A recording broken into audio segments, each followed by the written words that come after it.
sejam bem-vindos ao meu canal. Eu sou a Eliane e no meu canal vou falar sobre literatura e arte. Se você gosta desses assuntos, então fique comigo.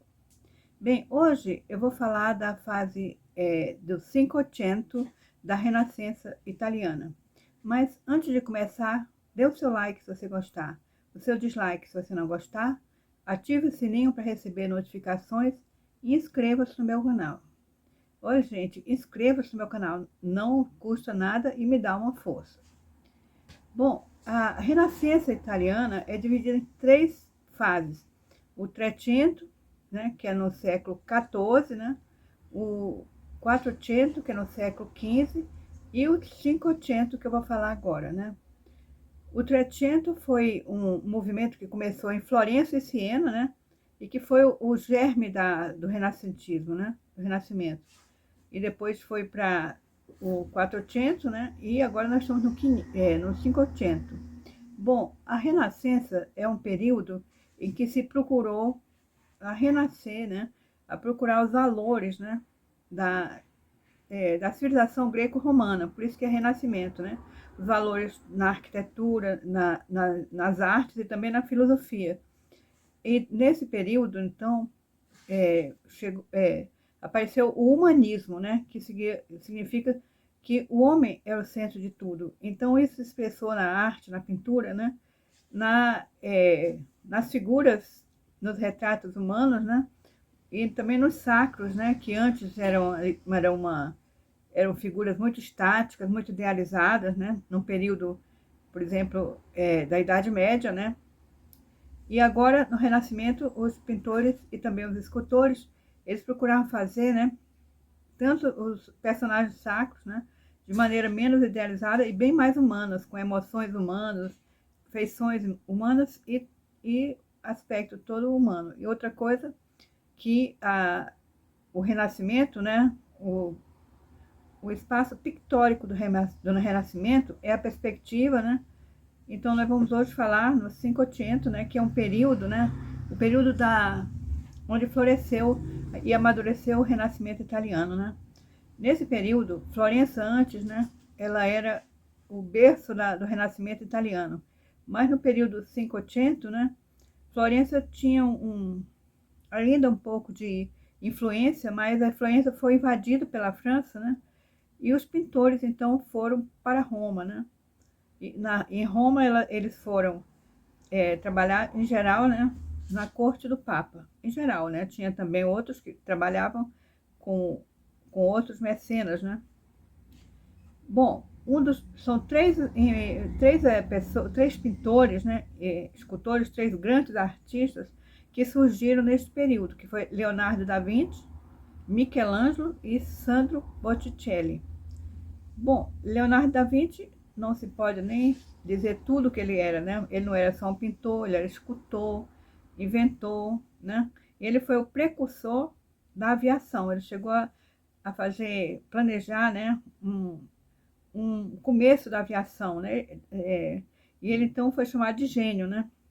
Bom, Leonardo da Vinci, ele inventou também uma técnica que é a técnica do esfumato, né? Essa técnica é uma técnica de usar sombra e luz, né, para dar volume, né, e mais realismo nas figuras, né. Então nós temos para mostrar esse período e também as mais importantes, né, obras de Leonardo da Vinci, não as mais importantes, talvez as mais conhecidas, porque ele tinha muitas outras obras, né. Nós temos a Santa Ceia, né, que é uma têmpera sobre madeira, né. A Santa Ceia mostra muito bem. Têmpera, amigos, têmpera é uma espécie de tinta, né, que é feito com gema de ovo, né. O aglutinador da tinta é a gema de ovo. Eu tenho no vídeo sobre Anunciação de Fra Angélico, eu tenho tudo sobre como fazer, né, a tinta da têmpera e como utilizar. Bom, ele fez então a ceia, né, que nós estamos vendo, super conhecida, né, é uma têmpera sobre madeira. Esse quadro, né, ele ficou um pouco deteriorado, né? E o original, né? Mas esse quadro é muito, muito bonito, tanto na proporção, né? Como nas figuras e tudo, né? As janelas, por exemplo, parece um horizonte sem fim na janela, né? As luzes também, como ele faz do escuro, o esfumato, né? E, além de tudo, essa é tão falada, né? E tão estudada a Santa Ceia de Da Vinci, que é estudada até por pessoas que estudam no ocultismo, né? E também ele usou muita perspectiva e geometria nessa obra, né? Nós temos também a Mona Lisa, né? Que é uma enigmática obra, né? Que ninguém sabe ao certo qual seria o modelo, né? É mais provável que seja Lisa, né? A esposa de um comerciante, né? Que encomendou, mas ninguém sabe direito, né? Ela também é chamada de Gioconda, né? Ela é também uma técnica de esfumato, nesse ponto é uma das técnicas que já está chegando a mais aperfeiçoada, né?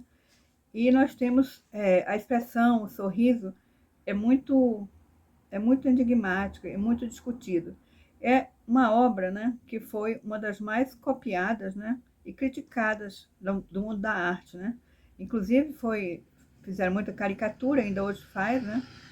E ainda hoje fazem, e ela está no Museu do Louvre, né? Bom, e também eu trouxe o São João Batista, né? Essa dizem que foi o último quadro de Leonardo da Vinci, né? E nesse quadro nós podemos ver o auge e aperfeiçoamento da técnica do esfumato, né? A gente vê que a figura de São João Batista surge de uma sombra, né? E ilumina, né? E também a perfeição da pele, né? Os tons da pele e tudo, a expressão, né? O que faz de Leonardo da Vinci um gênio, né?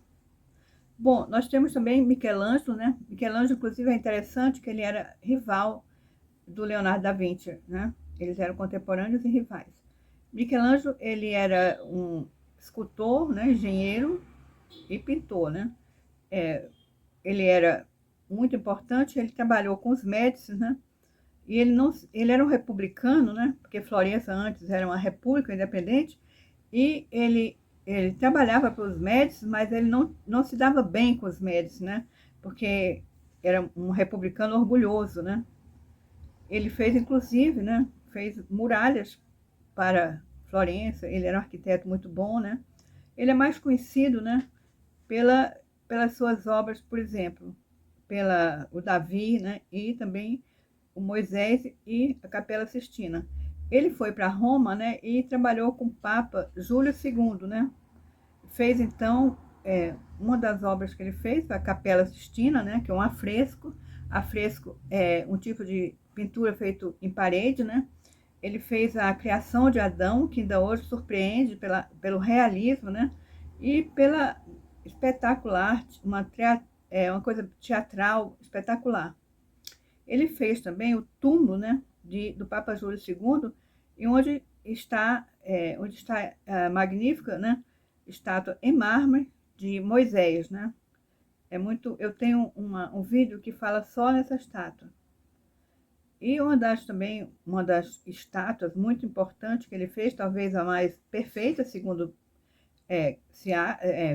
a opinião de muitos, né? É Davi, de Michelangelo, né?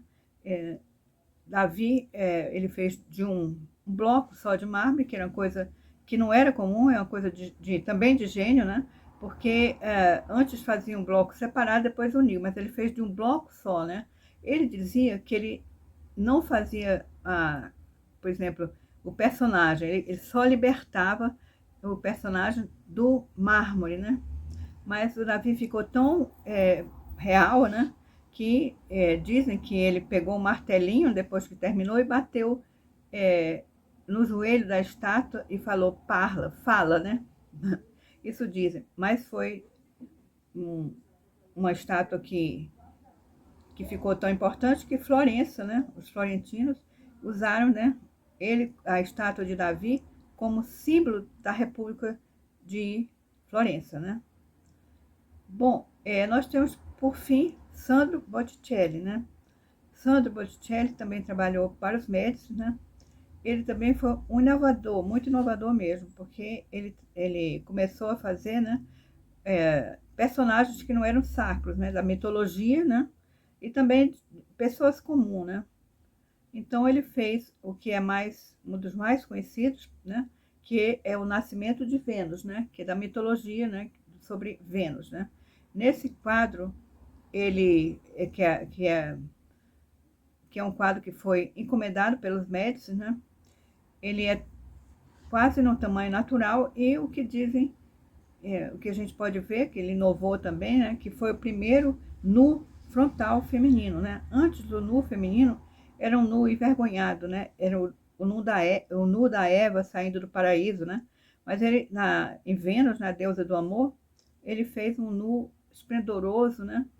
Mas não escandalizou muito, mas começou renovando, porque antes, como eu falei, não tinha esse tipo de pintura, né? Ele também, né? Ele também fez, entre outras coisas, né? Ele fez o retrato, né? De Juliano de Médici, né? Como vocês estão vendo aí. Também foi o mecenas dele, né? Que encomendou. Nessa época, inclusive é interessante saber que nesta época, né? A pintura a óleo que ele fez o Nascimento de Vênus, pintura a óleo, né? A pintura a óleo apareceu nesse período da Renascença, né? Na Holanda, né? Que parece que dizem que foi os irmãos Van Eyck, né? Na Holanda, que inventaram, pelo menos desenvolveram a tintura a óleo, né? Então isso facilitou bastante, né? E era uma inovação que veio da Holanda, né? Isso foi uma inovação também do Renascimento. Você vê que todas essas obras, né, elas procuram não, elas têm perspectiva, né, uma perfeição na perspectiva, e também, como eu falei, na emoção humana, todas elas têm expressão bastante humana, como era uma coisa que marca a pintura e a arte, né, da Renascença, né. É importante saber que a Renascença foi um período, né, de transição que na Renascença acabou a Idade Média, né? Acabou a Idade Média e começou a Idade Moderna. É importante saber isso, né? Bem, amigos, eu espero que vocês tenham gostado. Se vocês gostaram, compartilhe com seus amigos e inscreva-se no meu canal. Isso vai ajudar muito para mim e não custa nada. Muito obrigado pela atenção.